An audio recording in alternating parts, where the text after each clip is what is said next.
Yeah, this is Dave from cheapbooks.com playing World of Tanks. The tank is the T127. This is a Russian Tier 3 light tank, and the map is Ensk. So as you can see, there's an issue. I'm a forward player. I'm moving up to a spotting position.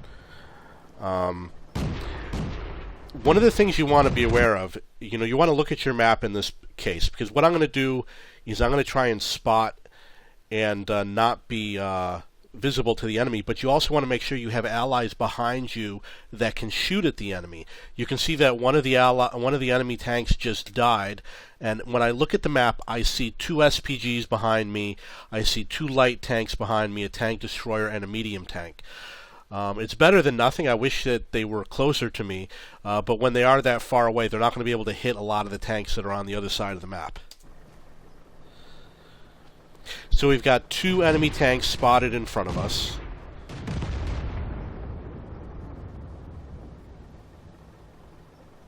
Permission to engage.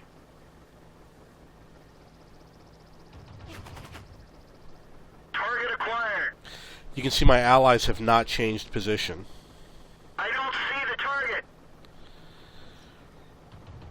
Ready to fire. And the other thing I want to point out is that the enemy is not being aggressive on this side.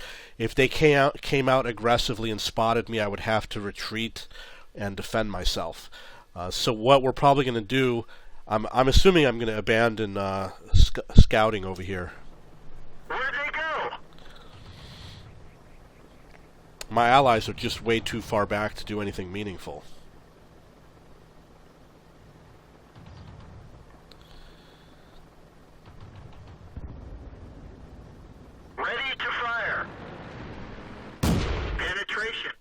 You'll notice that what I did was I moved behind the bush in order to take a shot. This reduces the chance that he'll spot me. We'll see if he spots me or not. Enemy armor is hit. Track hit. We didn't penetrate their armor. So obviously he did spot me. Target released. And it's like I said, because of the slope of the hill, it's very difficult to shoot at other tanks.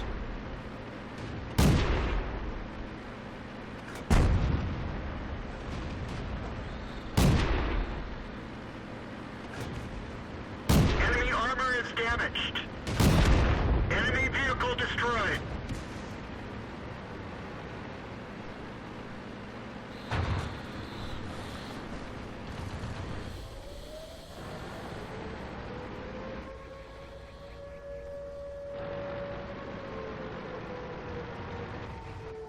Target acquired.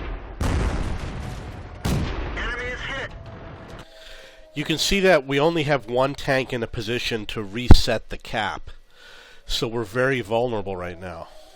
Enemy armor is hit. Gotcha. That's 2 kills. And now we have nobody on the team that can defend the cap. And it's very difficult to get there from here. And my allies that are back at base are not doing anything.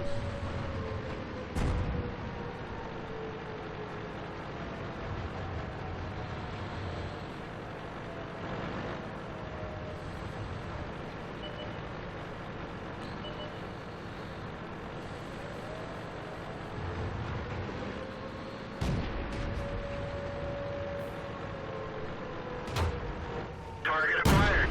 Penetration. Enemy is hit. Enemy armor is destroyed. Oh, I remember this one. This is a replay. This is not a live game, obviously.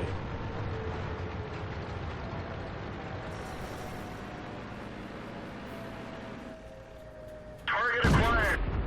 Enemy vehicle destroyed. Target acquired. Target unlocked.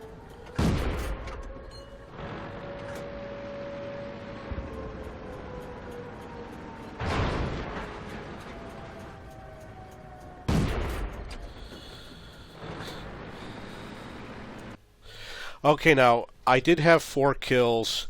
One of the things that happened, I know you don't realize it at this moment, there's a T-18 that is right to my right, and I thought he was on the cap, so I thought, oh, if I hit that T-18, I'll reset the cap, and I was completely wrong. It ends up that there were... the tank that I'm aiming at is all the way on the other side of the map. The T-18 is on the rail line, but there are tanks on the cap that I don't see. It was one of the mistakes that I made when I was playing the game. I thought that all I had to do was nail that guy, and I thought for sure I was going to reset the cap, but it didn't work out. You'll also notice that there is a tank, which I'm guessing is an M2 Light, which is back at the base. He hasn't moved the whole game. And there was another tank there, a tank destroyer, who I'm guessing was probably just shot. So that's the end of the game.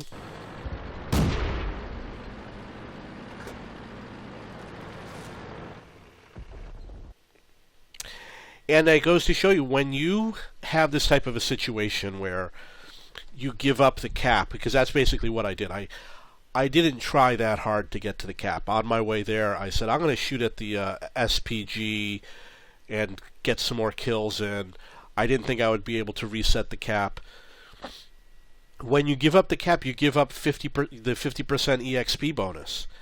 And it's better to reset the cap and to try and win the game than to give up the EXP bonus. That EXP bonus is huge, and not only is it 50% EXP bonus for you, but it's for your entire team. So your team benefits greatly by winning the game. And by killing that SPG, I probably don't get anywhere near the 50% EXP bonus. So that's one of the mistakes that I made, and if you have any questions or comments, please post below.